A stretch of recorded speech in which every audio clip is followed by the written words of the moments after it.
Hello, my name is Oliver and welcome to my workshop. Pandora, my little Cox GTM, originally came with two mini front subframes, like this. One in the front with no engine in it and one in the back with an engine in it. And it's okay, it's a bit heavy, the engine was heavy, but then the clever people that made the GTM took the engine out of the front and put it in the back. The problem is that the coolest thing about a Mini is a wheel in all four corners, but it couldn't have a wheel in all four corners because the engine was in front of the front wheels. So the car was dynamically imbalanced. Now, much like GTM did in period, I've actually gotten rid of these subframes, but not for the reason that they did. I've gotten rid of them because I've got a 2-litre Honda engine in the back and it simply doesn't fit and it's just not strong enough and it's too heavy. But now I'm not married to mini front suspension geometry because it's a bit compromised, because a mini engine was the first transverse engine ever put in a car, and so the engine is sideways in front of the front wheel, so there needs to be all this space for an engine, and the suspension's back here because that's where the shafts were. So it works well in a Mini because you've got loads of weight over the front wheels, meaning that you don't get the front end sliding around and you get loads of traction with the very short travel suspension. I no longer have very short travel suspension and I don't have an engine hanging over the front of my car because it's in the back. So we went for Mazda MX-5 front suspension because it gives us better steering geometry, it gives us more suspension travel, it gives us better control of the car. It moves the steering rack forward so it's not in the way of my feet. I talked all about it in a video called The Mirror Problem, which there'll be a link to at the end of this video. But there's also another bonus. Because we're no longer tied to this mini geometry, where you have a long control arm on the front, the MX-5 has that control arm on the back. So there's nothing here. And because we don't have an engine hanging over the front of the car, there's no reason why we shouldn't actually have a wheel in all four corners, giving optimum handling, optimum steering and optimum grip. So I've actually moved the suspension forward just a little bit, just to make it as good as it can be, because I've come this far. And why stick to this stuff when I'm no longer using it? Why stick to that dimension and that geometry when it can actually be better? I no longer have to stick to compromises for a car that actually have nothing to do with the way that this car works. Because after all, it's not a front engine Super Mini, it's actually a mid-engined supercar. Now I didn't move the rear wheelbase backwards any because it's already as far back as it can go. But actually there's quite a large front overhang on a GTM. So I'm not making the car longer or physically bigger in any way. I'm just extending it just slightly forward, and that gives me much more leg room and it gives me much more room for things like a big fuel tank and stuff without it compromising the weight balance of the car in any way. It actually makes it better. But now I need to make the front of my car. We've already tied down the geometry at the rear and we've made the rear hoop, which is going to create the rear stays of the roll cage as well as the rear of the chassis. Now traditionally, to do the front end, you'd make a box here or a trapezoid, because as we all know, a trapezoid is the strongest sort of zoid. No, it's simply because that's how engines are shaped, but we don't have an engine in here, so we don't have to stick to those rules. And the problem with the box is that it's also where my legs go. I'm a very large person and this is my footwell. And that's why in cars like a Lancia Stratos, you end up with your feet at an angle. And that's kind of unavoidable. But I'm going to make it as little of a problem as possible. I also would like some side impact protection, some door bars. So can I tie door bars into the front of my chassis? Why have door bars and a front of a chassis? Why not have both? Just like we did in the back with the roll cage. And that's exactly what I've done. After much messing about and getting my front geometry almost right.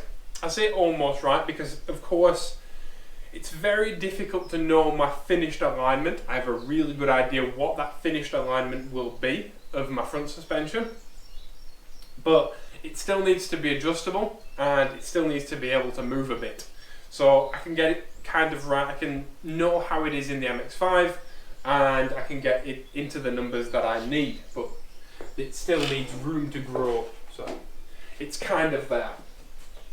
And that took a lot of working out, but it was much easier than the Honda rear suspension, because it turns out MX-5 people are a bunch of autocross nerds that love to keep all their data and all their information on any suspension changes they make. So that's great news.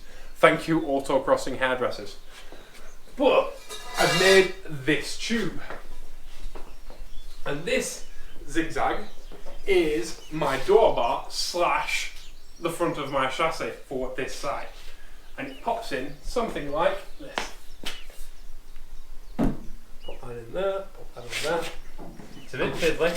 Now I've actually notched this lower tube out in order to keep it as tight in as possible, because as people who've made roll cages for these cars will know, this hoop is actually, well, nobody's done this before ever, have they?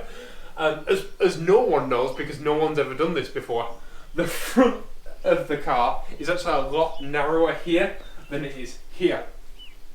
So to keep this bar straight, I've actually notched it in, which is a good thing because it actually makes the chassis much stronger around this area. And then I've come forward now. I've wanted to make this tube since I made the main hoop. This was always part of the design of the car, ever since day one, because it forms my sill. This door bar is actually inside my sill, it becomes the top of my sill, whereas this is the bottom. And it also ties in my front suspension, and it ties in my rear suspension as well, because my rear suspension's back here, and it welds to the main hoop. So it holds the entire car together, and because of that it's incredibly complicated. And I've wanted to make sure that my pipe bending skills are as good as I can get them before I made this, because it made me really nervous. It touches in a bunch of places and it has to be just right. And it kind of is. This is the first one I've made, and of course we need to make another one on the other side, but it might need a little bend up here, and I don't know if it does yet. My maths and my drawings say that it might do, in order to give me a little bit more room for my clutch foot. But I don't know until I get both sides in and actually sit in it, because this is the passenger side. And another advantage of this is we get this bit of tube. Now obviously there'll be a lower chassis rail as well for the front of the chassis, but I haven't made it yet, so this is a stand-in. And if I put this tube here, which is roughly where that'll go, you can see that I actually have quite a bit of protection here, which is great stuff, because in the event of an incident, it means that this wheel isn't going to try and join me inside the car, because it can't do. And hopefully because of this deflection angle, it will actually fold under the car or just be removed completely from the equation, which is great news. It means that I'm safer, but it also means that because these two tubes are offset, the front of the car will be super stiff.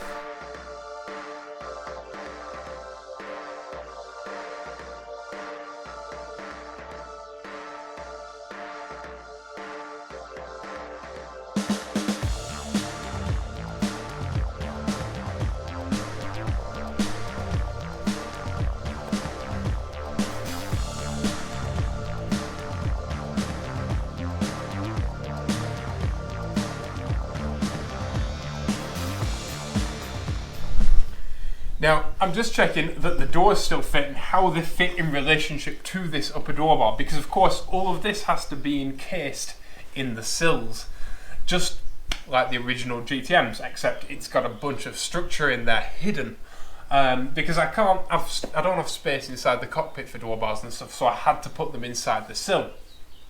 Another thing that I've been measuring up and checking is that I have enough room for my steering lock and I have enough room for my wheels and tyres, because there are people who have put engines like Pandora's K-Series in minis and done mid-engine minis, and that's one of the things that people most often kind of relate Pandora to, for a good reason. It used to use mini bits, and they used to use mini bits, but it doesn't really work like that because minis are massively restricted as to the wheel and tyre size that they can use, whereas Pandora isn't. I've gone to great lengths to redesign everything so that I can actually fit the appropriate width tyres and the appropriate size wheels in this car.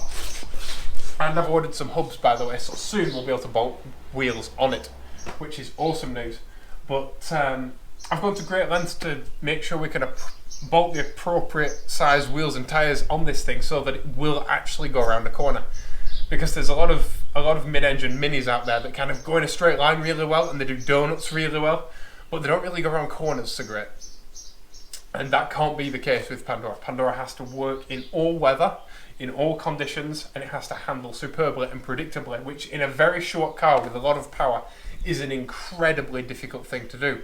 Well, that's one of the reasons why I didn't want to use shortened drive shafts and stuff like that, and I wanted the suspension range that I want. And the other thing is, with the MX-5 front suspension, I have a lot more steering lock. The mini hubs massively restrict the amount of front lock you can get, but I can actually get full drift-o steering lock with this thing, which is really good in a car the size of a shoe that can accelerate like a Porsche 911. Because if things do get squirrely, I'll be able to get enough steering lock in order to catch it. Fingers crossed. But hopefully we'll have enough grip that things won't get squirrely. But I still have to make sure that stuff's not going to rub at this point and all of that. Because all of this roll cage is of course going to disappear into body panels and stuff like that. And hopefully when it's finished, you won't even see that it's here, in the most part. So a while ago now, in a previous episode, I mentioned that I've made the sills between here and here 15 millimeters deeper at the back to give myself just a little bit of headroom without changing the lines of the car. It makes the car bigger inside without making the car bigger on the outside. And you can actually see it now for the first time. Now that we have the door in and the upper door bar, you can actually see what I was talking about. But it just gives me that little bit more space. That's the thing.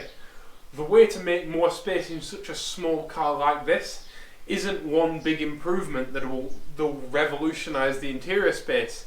It's 5 millimeters here, 5 millimeters there, 15 millimeters in the bottom of a sill. All translates to a lot roomier interior, which is a great thing when you're 6'6". Another question that a lot of people ask me all the time, because I talk about driving a long distance in this car, is the boot. The boot is here behind the engine, and it's actually not inconsiderable. It's a bit wonky and it's a bit of an odd shape at the minute because it was designed for the old turbo engine that used to be in this car way back in the day, Metro turbo engine. And it's got these big horrible light boxes in and all of that. And the big horrible light boxes are going. I have a cunning plan for that. But yeah, this is my boot. And it's not massive, and I'm not going to be fitting, golf clubs in here anytime soon. But luckily, I don't golf.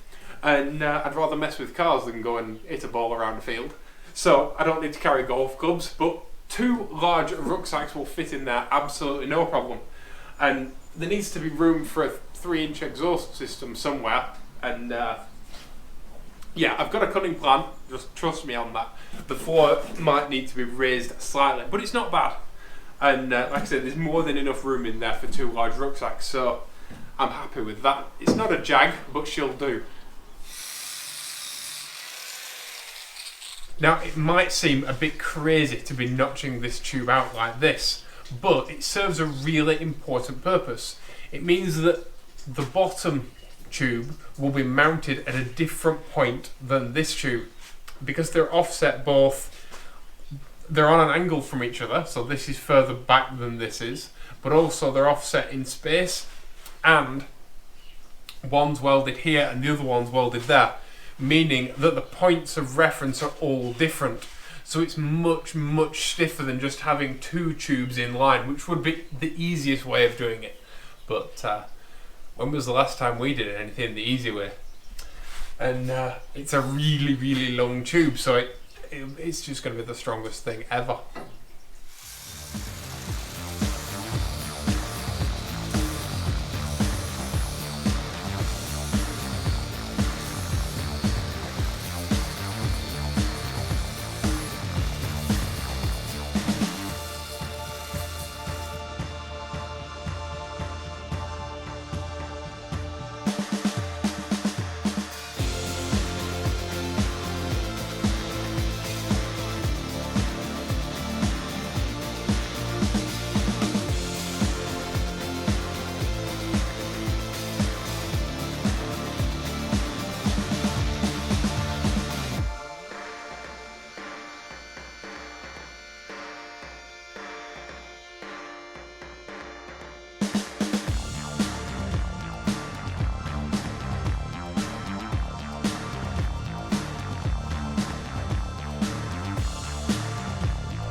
lot of, I mean, that's car.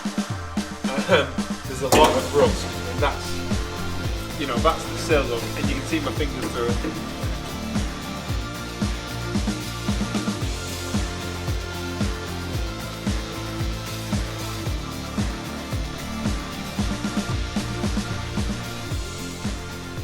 Well, this is the first time I've sat in Pandora with both the doors on since my first ever video on this channel with this car.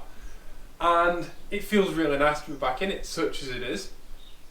And it's great news, we've got loads of legroom. There is a flange, just like there is on this side. There's a flange which needs to be removed. But we have 4 inches more legroom, which is about 100 millimeters. And we have a footwell which is about 2 inches wide, about 5 centimeters, 50 millimeters. So we have loads more legroom and loads more foot space for our pedals. I've got big boots on at the minute, but we've got loads more room lengthwise and widthwise than the original floor pan. So it just shows just taking a millimeter here and a millimeter there, and of course loads of headroom, which is great. And I've got loads of arm room, and the centre console is at a really nice height. Yes, I don't have a floor in at the minute, but we will do. And yeah, I've got plenty of elbow room and everything. I don't think I'll put in a door skin on it, but I'm really, really happy. It's a really nice place to be. And as you can see, the inner sills still fit. We left the top of the inner sill in, but we left it a bit longer so that it can be cut down and crimped up, because when the outside sill goes on it, it will fit together like that, and then the outside comes and becomes the bottom of the door jamb and crimps onto this on the inside and stops weather coming in. But it's lovely. It feels really nice to be in here, and it's a lot more spacious than it used to be, even though we've brought the dashboard forward. It's lovely, and it feels solid, which is a funny thing to say about a car that has no floor and that I can see daylight where my feet is. But I'm really, really happy with it. It's taken a lot of engineering and a lot of thought to get this far, but it feels nice to be actually doing things that make it look like a car, and doing things that stop it looking like the world's most, you know, the world's fastest climbing frame, and actually make it look like a Cox GTM. But yeah, I'm thrilled. So if you want to support the channel, the best way you can do it is by sharing these videos with your friends and subscribing. I don't want your money, I just want your support. And it means the world to me, it really does. You are actively, by subscribing and by sharing the videos with your friends, you are actively participating in the build of this car, and for that, thank you so much. Other than that, if you'd like to subscribe quickly, there's a button there that looks like my face, so you can click on my face, and there's the mirror problems video, which kind of explains what I'm doing with my fuel tank and my steering rack and all that. That's there. And there's the Pandora playlist just there. Please be awesome to each other. If you've got any comments or questions, please leave them down in the comment section below, and I'll see you in the next video. Bye bye.